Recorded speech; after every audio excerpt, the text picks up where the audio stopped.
I am a huge fan of anime, which even if you're new here may not be very hard to guess. I've been watching anime ever since I was little, and I've seen well over 200 of them at this point. And throughout the years of watching anime, I've come to recognize a lot of cliches that are used over and over in different series. If you've watched any anime at all, there's a good chance that you'll recognize at least some of these. Number 1. The harem. The harem is usually more of a subcategory of an anime. It's where the protagonist of the show somehow has several other characters who all fall in love with them at the same time. And basically, all of these love interests are competing with each other to win the heart of the main character. The main issue of harems is that a lot of the time they play out the exact same way.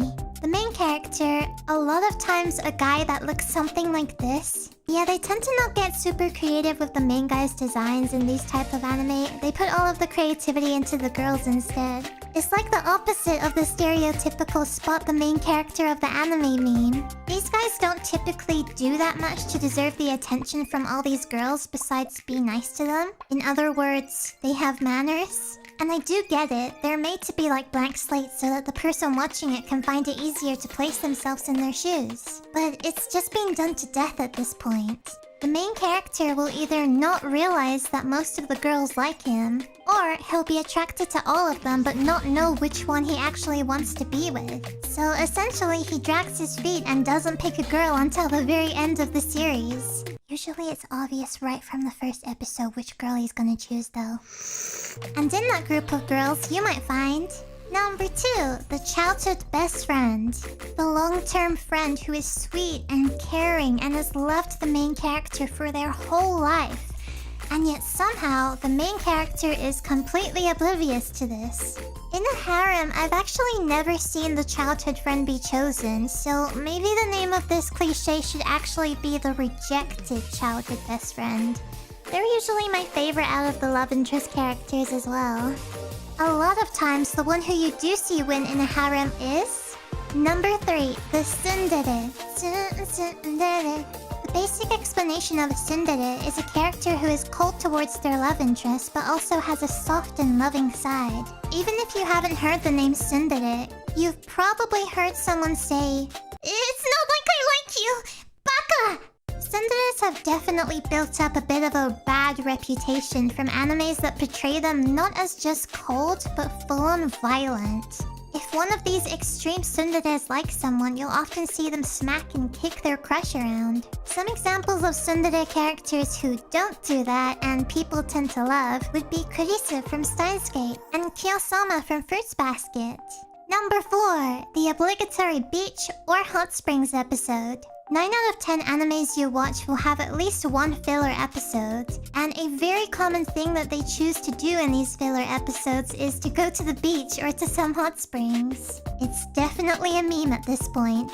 A lot of times these episodes feel pretty out of place in an anime, especially if it's a more serious one. I think sometimes they want to include them purely for the fan service moments. I don't mind the random beach episodes. Honestly, I just find it kind of funny how often they come up. Going from talking about beach episodes, we have to bring up Number 5, the accidental fan service moment. Imagine a scenario like this. Whoa!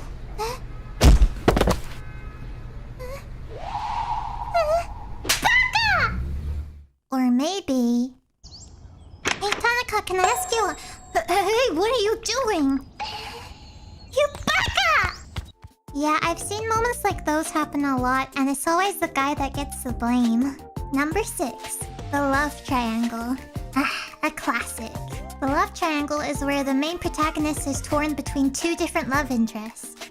Usually in anime, the 2 love interests are very much opposites of each other.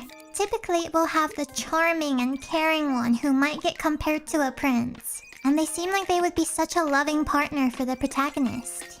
And then on the other side, there's the bad boy or tsundere character, who doesn't seem to know how to deal with their feelings for the protagonist. These characters usually end up getting labeled as just misunderstood since they usually have some kind of troubled past or some other reason for acting the way they do. And they're almost always the one who ends up getting chosen by the main character at the end. Depending on the anime, I'm someone who still falls for this trope a lot too, to be honest. Number 6. Hey, do you want to eat something? I'm not hungry. Number 7. The Magical Girl Transformation. I love Magical Girl anime. It's the first genre that I really got into, which then introduced me to anime as a whole. So I don't really like to pick faults in it. But there's a couple of things that commonly happen in them which I've always wondered about. A lot of times, magical girls transform right in front of the villains. These transformations can be long, but somehow the villains aren't able to do anything to pause or stop the transformation. It would just solve their problems if they did. Now, I love transformation sequences. They're always so pretty, and they feel like a must in magical girl animes. I just think it's funny to think about how the villains must just be standing there watching the entire transformation take place without doing anything.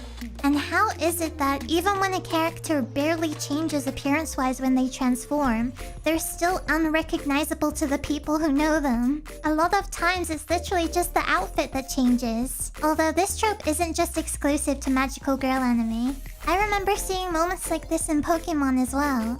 Team Rocket would often throw on disguises, but sometimes they would literally just change their clothes, maybe stick on a fake mustache and call it a day, and no one would be able to recognize them. I'll never be able to understand it.